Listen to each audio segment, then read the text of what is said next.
The question is if y is equal to a e raised to the power mx plus b e raised to the power nx, then show that d square y over dx square minus m plus n into dy over dx plus mn y, and this is equal to 0. So let's see how we are going to prove the given statement. तो चलिए शुरू करते हैं।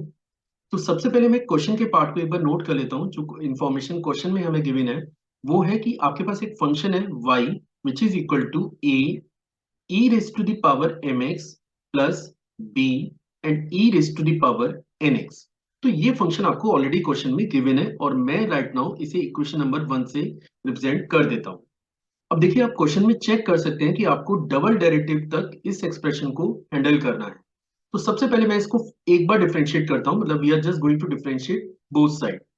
तो given equation को अगर मैं both side differentiate करूंगा तो लेफ्ट साइड में आपको मिलेगा dy over dx, that is the left hand part. और राइट में आप देख सकते हैं क्योंकि ये कंपोजिट फंक्शन है, हम ये जानते हैं कि e की पावर x का डेरिवेटिव e की पावर x ही होता है। तो ये बनेगा m a, this is your m a e raised to the power mx, मतलब पहले मैंने e की पावर mx को डिफरेंशिएट किया और फिर mx का डेरिवेटिव होता है m, तो that will become ma into e race to the power mx। मैं एक्सपेक्ट कर रहा हूं कि आपको पता होगा। सिमिलरली जब आप सेकंड पार्ट को डिफरेंशिएट करेंगे तो ये बनेगा एन बी और e race to the power n x. तो ये एक एक्सप्रेशन आपको मिल गया है। अब इक्वेशन नंबर 1 को मैं यूज करने जा रहा हूं इस फाइनली इक्वेशन में, और अभी अपन इसे इक्वेशन नंबर 2 से भी रिप्रेजेंट कर देते हैं। लेकिन सबसे पहले मैं इक्वेशन नंबर 1 में थोड़ा सा मैनिपुलेशन करूंगा, और इसके लिए हम लोग क्या कर रहे हैं, मैं इक्वेशन नंबर 1 में बोथ साइड स्मॉल एन से मल्टीप्लाई करने जा रहा हूं। और अगर मैं ऐसा करता हूं तो ये बनेगा n y, this is your n a e raised to the power mx plus nb और e raised to the power nx while the help of the equation number 1, और स्टिल मैं इसे अभी इक्वेशन नंबर 1 ही लिख देता हूं।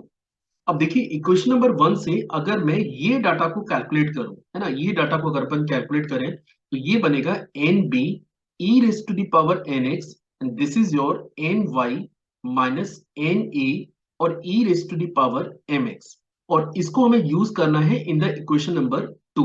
Equation number 2 में use करना है।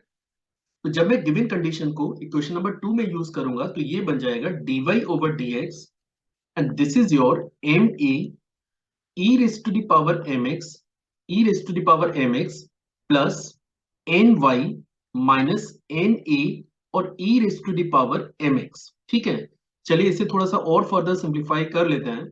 तो जब आप इसे फर्दर सिंप्लीफाई करेंगे तो ये बनेगा dy over dx, this is dy over dx, now it is m minus n into a e raised to the power mx plus n y के।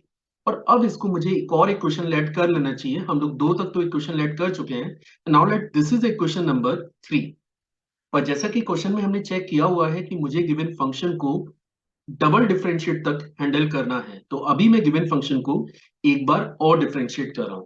और इनकेस अगर आप इसे एक बार और डिफरेंशिएट करेंगे तो लेफ्ट साइड में आपको मिलेगा d square y over d x square, that is the left hand part.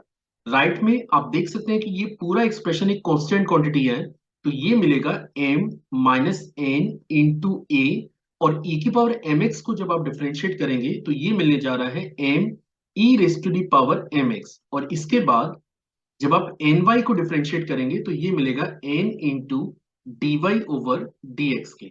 अब देखिए फिर से एक चीज और नोटिस करिए, ये जो एक्सप्रेशन आपको नजर आ रहा है विच इज और m minus n into a into m e race to the power m x, मैं इसकी value while using equation number 3 replace कर सकता हूं। लेकिन इस एक्सप्रेशन और इस एक्सप्रेशन में एक हल्का सा चेंजेस है, यहाँ पे एक एक्स्ट्रा m मौजूद है।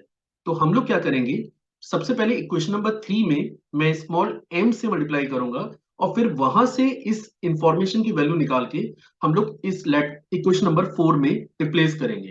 तो सबसे पहले मैं इक्वेशन नंबर 3 में स्मॉल m से मल्टीप्लाई करने जा रहा हूं। तो अगर मैं इक्वेशन नंबर 3 में स्मॉल m से मल्टीप्लाई करूंगा तो ये बनेगा m dy ओवर dx, ये तो लेफ्ट हैंड पार्ट है, यहां पे अगर आप m से मल्टीप्लाई करते हैं तो, और ये बनेगा m into m minus n into a e raised to the power mx, और ये बनेगा m n y, है ना, that will become m n y। और अगर हम लोग इस एक्सप्रेशन को कैलकुलेट करें तो ये मिलेगा m minus n into a e raised to the power mx, and this is your m dy over dx minus m n y k। और ये जो इंफॉर्मेशन है इसको मुझे फाइनली यूज करना है इक्वेशन नंबर 4 में। तो चलिए रिप्लेस कर देते हैं। तो लेफ्ट साइड में आप देख सकते हैं इक्वेशन नंबर 4 में आपके पास है d square y over d x square, और ये जो पूरा एक्सप्रेशन है इसको हम लोग इस क्वांटिटी से रिप्लेस करेंगे जो कि है m d y over d x minus m n y, और एक टर्म और अभी बचा हुआ है विच इज और n d y over d x, that is और n d y over d x.